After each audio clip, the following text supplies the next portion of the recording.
Part 4 of Trading Like a Pro.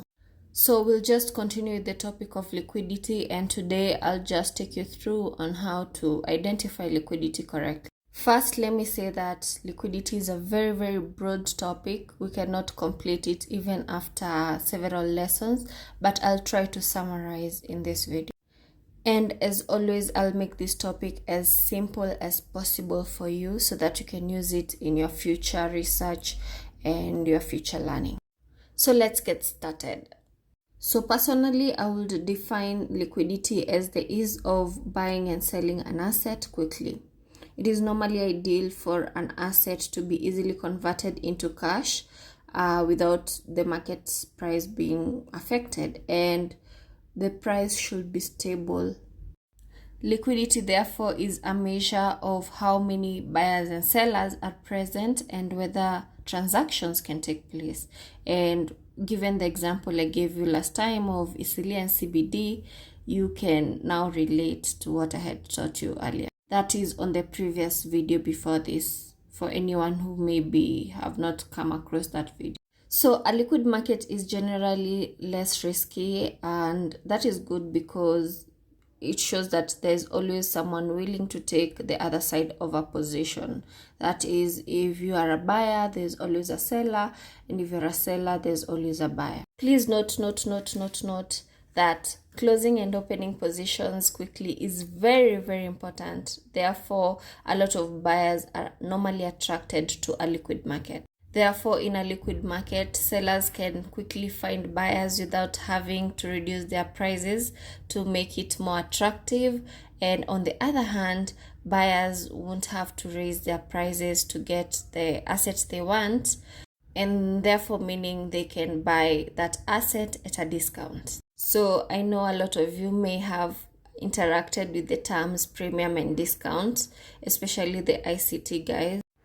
But here I'm using premium and discount to represent prices only. So we'll cover this topic of premium and discount further in future. So guys, it's raining, so don't mind the rain noises, please. So there's something very important I need you to note, and that is liquidity is never fixed. It is never fixed. It is dynamic and it will change from time to time, and you'll see that clearly in the next step. So now I want you to guess which is the most liquid financial market in the whole world. I know you see the answer just there, but I want you to just imagine. Of course, it's the Forex market. Oh, how lucky we are to be trading the Forex market, right? So the Forex market is the most liquid because it has the highest volume and highest frequency traded, especially on a daily basis. Remember that more than $6.3 trillion is traded in the Forex market daily. Now here's the list of the most liquid pairs in the Forex market, and we have EU, we have GU, we have USD JPY, USD CAD, we have USD CHF, we have AU, AUD USD, and we have New Zealand USD. New Zealand dollar USD. Now that you've known the most liquid pairs, let's continue. I now need you to understand how to identify the areas of liquidity, or to some people, they may like to call them the levels of liquidity. So far, we have established that liquidity is very, very important, and without liquidity, you can lose a lot of money.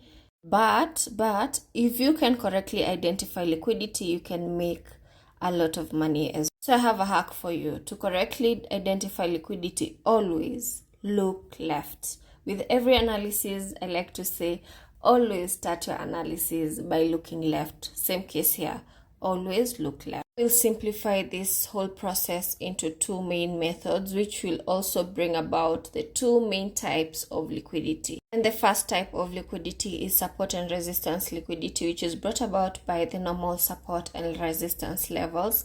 And the second one, which will be kinda harder for you to understand, but I need you to understand, is the trend line support and resistance liquidity, which is basically brought about by market structure. So the first one, the support and resistance liquidity, is easily identified by having equal highs and equal lows. Normally you'll see them creating a range or a consolidation zone. But here a range is more understandable to most of you. So once you see a range, that is a clear indication of the support and resistance liquidity. And here is a graphical representation of what I mean. So here we have liquidity on the resistance, and here we have resting liquidity on the support. Just pause and look at this graphical representation. So the second one, the trend line liquidity, is easily identified by market structure. In case you don't know what market structure is, don't worry, I'll cover it in future. But here is also a graphical representation. It's basically higher highs and higher lows, and lower highs, lower lows. So just look at these two. So basically, liquidity is resting here at this at the trend line support and trend line resistance, and it can be both here. That's why I've indicated both sides. Don't get confused. It's not that simple. There are rules that must be followed, and my favorite strategy when it comes to liquidity is swing failure pattern.